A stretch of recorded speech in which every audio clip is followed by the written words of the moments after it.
Party के प्रमुख नेतागण, कार्यकर्ता मित्रों,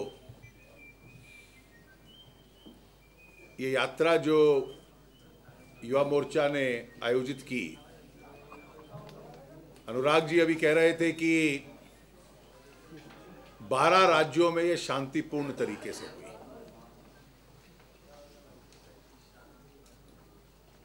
न जाने किस कारण से कश्मीर के संदर्भ में वहाँ की सरकार और कुछ अन्य लोग ये प्रचार करते थे कि यात्रा के आने से हिंसा होगी। यात्रियों की ओर से ये यात्रा शांतिपूर्ण रही और अगर जम्मू कश्मीर में इस यात्रा के संबंध में हिंसा हुई है, वो केवल कश्मीर घाटी में हुई जम्मू कश्मीर सरकार और उनकी पुलिस के द्वारा। रवि जी जिनका नाम ले रहे थे, उनके अतिरिक्त अपने और भी प्रमुख कार्यकर्ता हैं। शाम को जिन्होंने राष्ट्रीय ध्वज फहराया डल लेक के किनारे पर, जो आज केवल गिरफ्तार नहीं है लेकिन बुरी तरह से पकड़ने के बाद उनको घायल किया। The only violence has come from the state police and the state government. शायद यही कारण था कि उमर अब्दुल्ला बार बार हिंसा का एक भय दिखलाने का प्रयास करते थे। इस यात्रा ने एक वैचारिक बहस पुनः आरंभ की है। यात्रा समाप्त हुई है, लेकिन वो वैचारिक बहस जो पिछले 6 दशकों से हम लोगों ने आरंभ की हुई है, कश्मीर के संबंध में सरकार का दृष्टिकोण क्या हो, देश का दृष्टिकोण क्या हो, वो अब लगभग स्पष्ट है कि इस बहस को कोई रोक नहीं सकता। ये जो प्रश्न बार बार पूछा जाता है कि इस यात्रा को राष्ट्रीय ध्वज के साथ लेकर देश में घूमना और कहना कि श्रीनगर में लगाएंगे ध्वज को, इसकी आवश्यकता क्या थी? बाकी 11 राज्यों के मुख्यमंत्री अपने राज्य में राष्ट्रीय ध्वज लहराया जाए उसका विरोध नहीं कर रहे थे। देश के किसी राज्य का मुख्यमंत्री आज उसका विरोध नहीं करता, चाहे वो साम्यवादियों का राज्य बंगाल था, चाहे बसपा शासित यूपी था, वहां भी शांतिपूर्ण तरीके से हुई, किसी ने विरोध नहीं किया।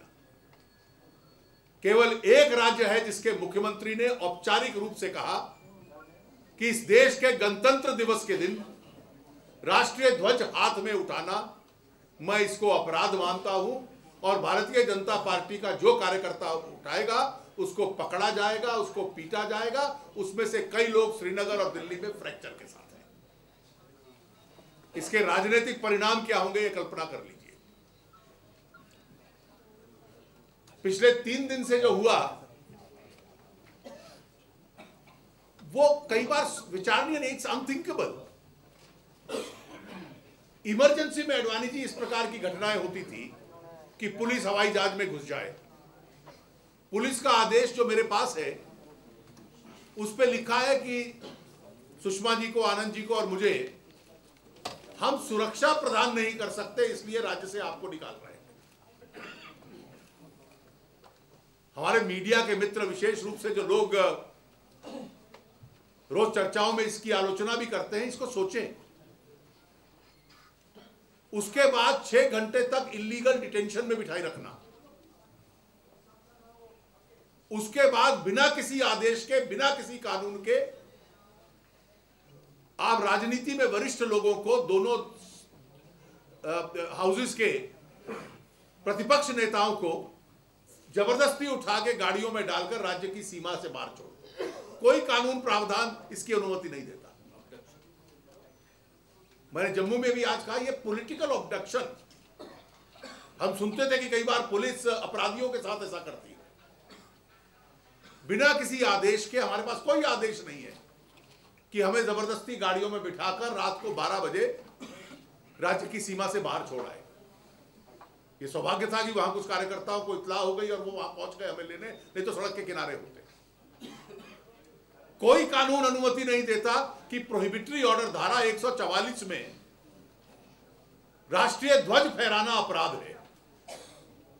शायद किसी ना किसी न्यायपालिका को इस पे कभी निर्णय करना पड़ सकता है। श्रीनगर के अंदर अपनी जेब में से राष्ट्रीय ध्वज निकालना गणतंत्र दिवस के दिन वो अपराध है। ये जो घटनाएं हुई हैं ये सारी किस लिए? इसका एकमात्र कारण है कि ओमर अब्दुल्ला की सरकार और डॉक्टर मनमोहन सिंह की सरकार अलगाववादियों को यह संदेश देना चाहती थी कि एक राष्ट्रवादी यात्रा जो राष्ट्रीय ध्वज लेकर आ रही है, देखो हमने रोक के दिखला दिया। It was a psychological surrender to the separatist. Delhi के अंदर आकर वो भाषण दे, देश तोड़ने के भाषण दे और सेडिशन को फ्री स्पीच कहा जाए। ये वो सरकार है कि हम देश तोड़ने के जो भाषण हुए दिल्ली में उस पर कार्रवाई नहीं कर सकते, वो फ्री स्पीच है, लेकिन गणतंत्र दिवस पे राष्ट्रीय ध्वज हाथ में पकड़ना उसको अपराध मानते हैं। और मैं इसलिए मानता हूं कि आपकी यात्रा आज समाप्त हुई है, लेकिन ये वैचारिक बहस आज आरंभ हुई है और ये वो बहस है जिसमें देश हमारे साथ खड़ा होगा और चंद गिनती के लोग इस बहस में दूसरी ओर होंगे और इस बहस की चुनौती को भारतीय जनता पार्टी आज स्वीकार करती है। धन्यवाद।